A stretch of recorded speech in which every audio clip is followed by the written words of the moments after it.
केसरिया का रुख करेंगे।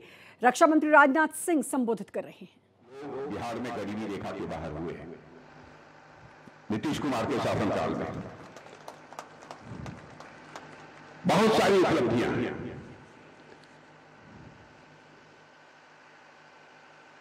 और 3.5 करोड़ महिलाओं के जनधन खाते में बिहार में सरकारी खजाने का पैसा, सरकारी योजनाओं का पैसा सीधे उनके खाते में जा रहा है।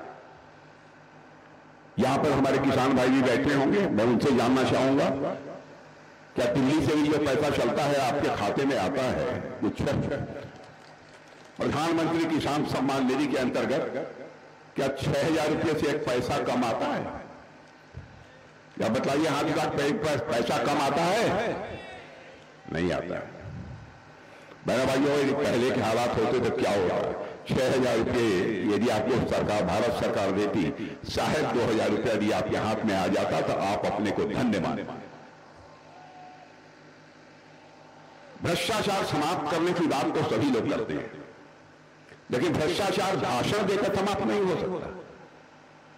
भ्रष्टाचार पर भी अंकुश लगाना है तो व्यवस्था में परिवर्तन लाना होगा। सिस्टम में परिवर्तन लाकर ही भ्रष्टाचार पर अंकुश लगाया जा सकता है।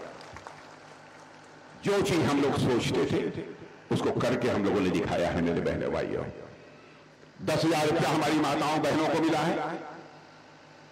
मैं आपसे पूछना चाहता हूं कि आप 10,000 में एक पैसा किसी ने आपसे घूस लिया है कि नहीं लिया है? लिया हो तो नहीं लिया है कि नहीं लिया? जरा माताओं बहने हाथ उठा के बताइए। क्या पहले आप ये उम्मीद करती थी कि सरकार 10,000 रुपया देगी और पूरा का पूरा 10,000 रुपया आपके हाथ में आ जाए? कभी कोई कल्पना नहीं कर सकता।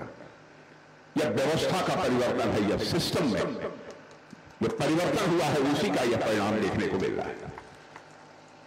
व्यवस्था में परिवर्तन करने के लिए नेता की नीयत साफ चाहिए, ईमानदारी होनी चाहिए, वही व्यवस्था में परिवर्तन ला सकता है। और सच पूछो तो हम लोग यह चाहते हैं मेरे बहनों भाइयों, हम इस हद तक व्यवस्था में परिवर्तन कर दें, इस हद तक कि भ्रष्टाचार का नाम ही हिंदुस्तान की राजनीति से सदैव के लिए समाप्त हो जाए। मैं जानता हूं कि कोई आसान काम नहीं है, चुनौती भरा काम है। इसके लिए बहुत सारी चीजें, बहुत सारी व्यवस्थाएं, उनमें परिवर्तन लाने की जरूरत होगी, तभी जाकर यह काम हो जाएगा।